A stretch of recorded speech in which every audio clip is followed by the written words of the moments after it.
पश्चात अपनी टूटी फूटी वाणी से जो श्रद्धा सुमन अर्पित होंगे। जय राम सदा सुख धाम हरे श्री राम हरे श्री राम हरे। जय राम सदा सुख धाम हरे श्री राम हरे श्री राम हरे। जय राम सदा सुख धाम हरे श्री राम हरे श्री राम हरे। जय राम सदा सुख धाम हरे श्री राम हरे श्री राम हरे। जय राम सदा सुख धाम हरे। जय राम सदा सुख धाम हरे। जय राम सदा सुख धाम हरे। जय राम सदा सुख धाम हरे। जय राम सदा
भगवान श्री विश्वनाथ की हेतु की कृपा, भगवान श्री रामचंद्र के चरण कमलों में प्रेम के कारण यह सुंदर संयोजन पातालपुरी पीठाधीश्वर महाराज जी के सुंदर निर्देशन में पातालपुरी मठ में यह सुंदर राम कथा का आयोजन का सजीव प्रसारण आप सबके सम्मुख हो रहा है। आज बड़ा सौभाग्य का विषय, कल भगवान का जन्म हुआ, आज भी कोई लीला आपको देखने को अवश्य मिलेगी, ऐसी मुझे आशा है। आज परमादरणीय हमारे चाचा जी ने हमारा माल्यार्पण करके आशीर्वाद हमको दिया है। दुबे जी ने, शिवाकांत जी थोड़ा आज द्रुत गति से नहीं आए, इसलिए थोड़ा कथा में 2-4 मिनट, लेकिन ठीक है। कथा तो हमको आज संतों की सुननी है, संत भी आ रहे हैं। देखिए कथा क्या करती है। यह कल्याणम करोति सा कथा, जो मनुष्यों का कल्याण करे उसका नाम कथा। यह विश्रामम ददाति सा कथा, जो विश्राम दे, हमारे जो जीवन की उथल पुथल है, जो हमारे जीवन की हलचल है, उससे जो हमें विश्राम प्रदान करे उसका नाम कथा। लास्ट में आखिर में भगवान गोस्वामी तुलसीदास जी ने कहा है, पायो परम विश्राम राम समान प्रभु नाही कहूँ। विश्राम मिला उन्हें, तो कथा क्या कराती? राम कथा विश्राम दिलाती है। और निर्गुण ब्रह्म का जो स्वरूप है उसको कथा और लीला के माध्यम से, कि निर्गुण निराकार ब्रह्म जब मनुष्य के रूप में जन्म लेता है तो कैसी कैसी लीलाएं करता है, इसका दिव्य स्वरूप समाज के सामने दिखाती है, उसका नाम है कथा। और कथा हर प्रकार से, कथा मन जो पहले भी कही गई हो, ये नहीं कि आज हो रही है, ये पहले भी कही गई है, बार बार कही गई, उसका नाम है कथा। क्योंकि रामायण शतकोटि अपारा, अपार कोटि रामायण है और बार बार ये कथाएं हुई हैं, और इन कथाओं के माध्यम से मनुष्य अपने जीवन को तारता है। कथा में श्रोता भी कई प्रकार के आते हैं। कथा के जो श्रोता हैं, जैसे समुद्र में गंगा, यमुना, सरस्वती तीनों बहती हैं, तो कथा में भी यही है भैया। जहाँ ज्ञान की गंगा बह रही हो, जहाँ आपके ज्ञान रूपी चक्षु खुल रहे हो, वहाँ माँ गंगा बह रही है। जहाँ आपके कर्म रूपी चक्षु खुल रहे हो, वहाँ यमुना महारानी बह रही हैं। और जहाँ आपको ज्ञान और वैराग्य सबकी प्राप्ति हो रही है, उसके चक्षु, ज्ञान चक्षु आपके खुल रहे हो, वहाँ सरस्वती बहती हैं। ऐसी यह कथा है। इस कथा में सारी चीजें, गंगा, यमुना, सरस्वती, सारी नदियों, सारे तीर्थों का समागम है, उसका नाम कथा है। हम कहते हैं हम साधना करते हैं, हमें प्रभु मिलते नहीं।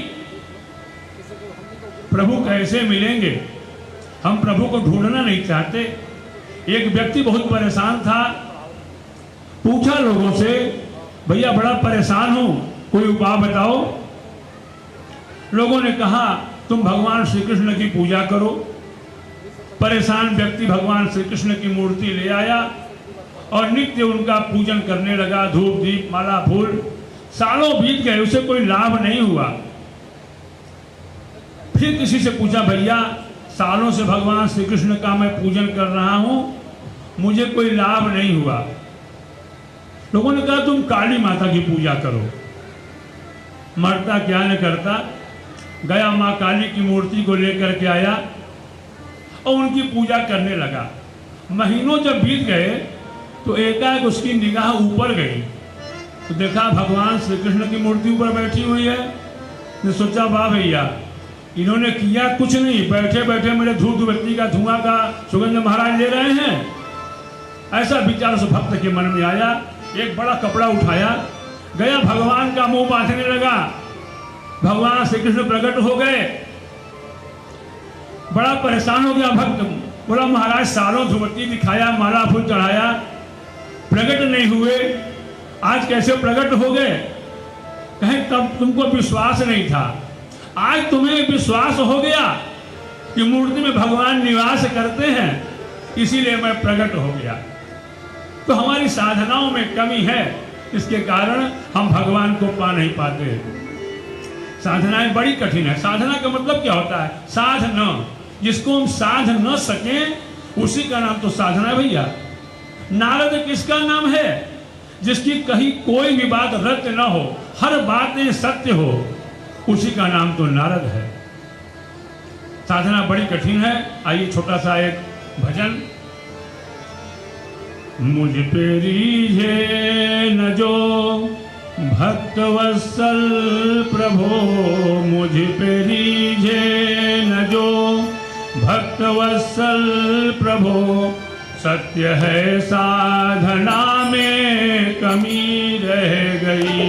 मुझ पे रीझे न जो भक्त वत्सल प्रभु, मुझ पे रीझे न जो भक्त वत्सल प्रभु, सत्य है साधना में कमी रह गई। मुझ पे रीझे न जो भक्त वत्सल प्रभो, मुझ पे रीझे न जो भक्त वत्सल प्रभो, सत्य है साधना में कमी रह गई। मुझ पे रीझे न जो भक्त वत्सल प्रभु, मुझ पे रीझे न जो भक्त वत्सल प्रभु, जो साधना में कमी रह गई।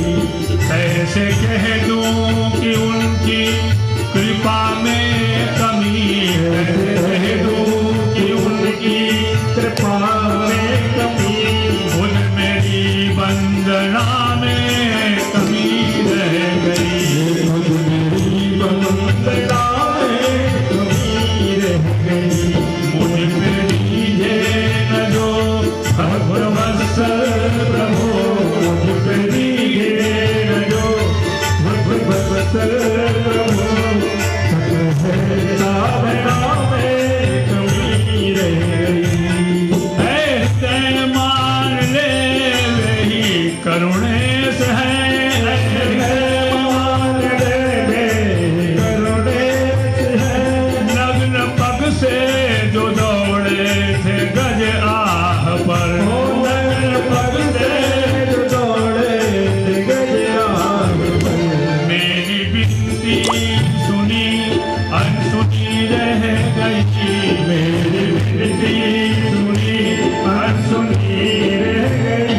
तो कहीं प्रार्थना में कमी रह गई, तो कहीं प्रार्थना में कमी रह गई। मुझ पे रीझे न जो भक्त वत्सल प्रभो, मुझ पे रीझे न जो भक्त वत्सल प्रभो, सत्य है साधना में कमी रह गई। सत्य है साधना में कमी रह गई। सत्य है साधना में कमी रह गई। सत्य है साधना में कमी रह गई। नाथपुरी को पहुंचे, ठाकुर जी ने देखा सूरदास जी चले आ रहे हैं। अपने प्रधान पुजारी से कहा, जा करके है क्या वर्णन किया है? ब्रजे बसंतम नवनीत चौरम, ब्रज में बसता है नवनीत की चोरी किया, मक्खन की चोरी किया। ब्रजांगनायाम जदुकूल चौरम, ब्रजांगनाओं के वस्त्र उसने चुरा लिए। और क्या किया? अपने भक्तों के मन को चुरा लिया। ऐसा जो महाचोर है, चौराग्रगण्यम पुरुषम नमामि। तो महाराज आपने ऐसा ऐसा वर्णन किया है कि भगवान आपको दर्शन नहीं देना चाहते। सूरदास जी ने कहा, चले जाओ, जाकर अपने ठाकुर जी से कह दो कि कवियों से, पत्रकारों से दुश्मनी लेना ठीक नहीं होता। गए पुजारी लोग, जाकर के कहा कि वो जो भक्तराज हैं सूरदास जी हैं, उन्होंने कहा है कि हमसे दुश्मनी मत लीजिए महाराज, ये बड़ा महंगा पड़ेगा। पुजारी लोग पुनः गए, जाकर के कहा जो कह रहा है कि हमसे दुश्मनी न ले। भगवान ने कहा जाओ बोल दो हमें उसे दर्शन नहीं देना है, वो जाए। अब महाराज सूरदास जी भगवान के जो परम भक्त हैं उन्हें भी गुस्सा आ गया। भगवान वहीं पर बैठ के पद की रचना करने लगे। भृगु को कुटेला, इसको भृगु ऋषि ने लात मारी है। चेरिन के बस गही रहो, ग्वालिनों के बस में हो गया। कुब्जा को इसने कुब्जा को अपनी राशि बना लिया। और क्या किया, एक भिखमंगा सुदामा ब्राह्मण था, उसके भी चावल को इसने नहीं छोड़ा। अच्छा महाराज, और सारे ब्रज में इसने इतनी उत्पात मचाई, इसके न मां का पता न बाप का पता। क्यों भैया ऐसा क्यों कहते हो? अरे पैदा किया मां देवकी ने और पाला यशोदा मैया ने। भगवान सब सुन रहे थे। जब आखिर में सूरदास जी ने कहा जाको या के जैसे माई बाप वैसे एको भैया है, जैसे इसके माँ बाप हैं वैसे इसका भाई भी है। कहें क्यों? कहें अगले जन्म में छोटा था, लक्ष्मण बना था, इस जन्म में ये बड़ा बन गया। महाराज ठाकुर जी बलराम जी सुन रहे थे। सुनते सुनते कहा महाराज तुमको जितना सुनना हो तुम तो सुनो महाराज, मैं सुनने वाला नहीं हूं। जगन्नाथ स्वामी बोले अब सुनने का समय समाप्त हो गया। जितनी सूरदास को रचना करनी थी सूरदास ने महाराज जी ने कर दी। अब जाओ प्रेम पूर्वक उनको मंदिर में ले आओ, मैं उन्हें दर्शन दूंगा। तो ऐसे भगवान प्रबल प्रेम के पाले पढ़कर प्रभु को नियम बदलते देखा, अपना मान रहे न रहे पर भक्त के मान को धरते देखा। ऐसे भगवान जो कुछ नहीं सोचते कौन छोटा कौन बड़ा, वो सबको अपने भक्तों को हमेशा हृदय में रखते हैं। अगर ऐसा न होता तो प्रभु तरु तर कपिडार पर ते किए आप समान। बंदर भालू पेड़ के ऊपर बैठे हुए हैं और ठाकुर जी उनके नीचे बैठे हुए हैं। प्रभु तरु तर कपिडार पर ते किए आप समान। ऐसे जो ठाकुर मिला है यह परम कल्याणकारी है। देखिए भैया संत के यहाँ हम क्यों जाते हैं कि संत का जो मुख्य कार्य है हमारे हृदय के संशय को मिटाना। हमारे अंदर का जो अंधकार है उसको जो दूर करता है उसका नाम संत है। और इसीलिए हम संतों की शरण में जाते हैं। जब जब हम संतों की शरण में जाएंगे, कथा में बैठेंगे, संतों के वचन हम सुनेंगे, कोई ऐसा घूंसा हमको लगेगा, मार वाला घूंसा नहीं, जीवन को सुधारने वाला कोई ऐसा घूंसा लगेगा कि हमारा जो यह मानव जीवन मिला है वह कृतार्थ हो जाएगा। इसीलिए हम कथाओं में संतों के साथ जाते हैं, संतों के साथ बैठते हैं कि कोई घूंसा कभी एक तो लग जाए महाराज, और यह जो मानव जीवन मिला है यह सुधर जाए। कथा कराने का औचित्य यही है। महाराज जी चाहते तो कथा कर सकते थे, लेकिन उनका है कि समाज में जब संत हैं तो संत का यह समाज होता है। तो समाज में संत का यह परम कर्तव्य होता है कि समाज के जो लोग हैं, समाज में जो कुरीतियां हैं, समाज में जो अंधविश्वास हैं, समाज में जो दुराचार है, पापाचार है, अनाचार है, अत्याचार है, उन सबको दूर करना, उन सब से दूर करके जो मानव के जीवन को सफल बनाने के लिए शरीर मिला है उसको कृतार्थ करना, यही संत का कर्तव्य होता है, यही संत का धर्म होता है। और महाराज जी यही कर्म यहाँ पर बालकदास जी महाराज पीठाधीश्वर जी कर रहे हैं। यह महल्ला, इसमें कहाँ कथा होती महाराज? अगर बालकदास जी यहाँ पे शायद न होते, शायद ये कथा यहाँ होती। 11 वर्ष से हो रही है और ये तो बहुत पुराना मठ है महाराज। इसलिए संत के हृदय में आप जाएंगे, संत के साथ बैठेंगे तो आप कुछ मिलेगा, आप कुछ प्राप्त होगा। क्यों कि बड़े भाग मानुष तन पावा, बड़े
माँ के पेट में जब पड़ा है तो कीड़े के समान देखता है, बाहर निकलता है, भगैया करता, चतुष्पद हो जाता है, बड़ा होता है, पुरुष हो जाता है, और जब वृद्ध होता है कमर झुक जाती तो वो बैल बन जाता है।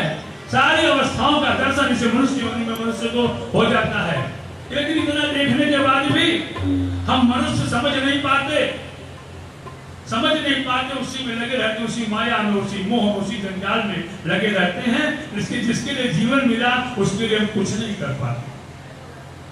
क्यों कि जब तक जीवन में कोई गुरु नहीं मिलेगा, कोई संत नहीं मिलेगा, कोई महंत नहीं मिलेगा, तब तक हमारा जीवन कृतार्थ नहीं होगा। गुरु कौन? कहे तो जीवन का कुछ दूर कर दे वो गुरु, और जीवन के जो मोह को हर ले उसका नाम मोहन, जो ज्ञान को हर ले वो ब्रह्मा, वो शिव, वो गुरु। इसीलिए कहा गुरु ब्रह्मा गुरु विष्णु गुरुर्देवो महेश्वरः गुरु साक्षात् परब्रह्म तस्मै श्री गुरवे नमः। क्यों प्रणाम किया महाराज? कि भगवान भी जब मानव रूप में आते हैं तो महाराज वो भी गुरु की शरण में ही जाते हैं।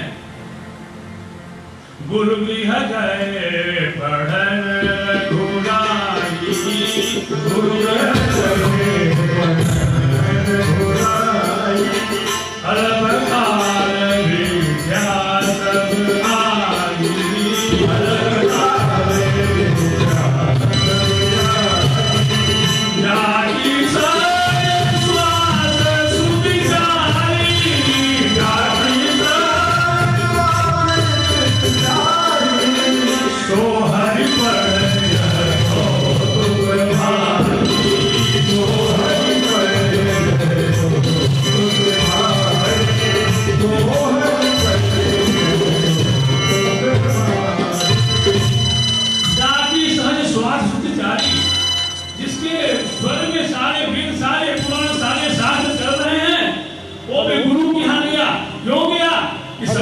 शिक्षा देनी थी कि तुम राजा के यहाँ पैदा हो, तुम रंग के यहाँ पैदा हो, तुम किसी किसी घर में पैदा हो, तुम्हें अगर जीवन के मार्ग में आगे बढ़ना है तो गुरु की शरण में जाना होगा। और रामायण में जी बहुत सी कथाएं गुरु महाराज, जहां गुरु का अपमान हुआ है। हाँ बोलिए। एक बार भगवान शिव के मंदिर में जब गुरु का अपमान हुआ, भगवान शिव परम कुपित हो गए। महाराज श्राप दे दिया कि सपति हो पक्षी चंडाला। क्यों?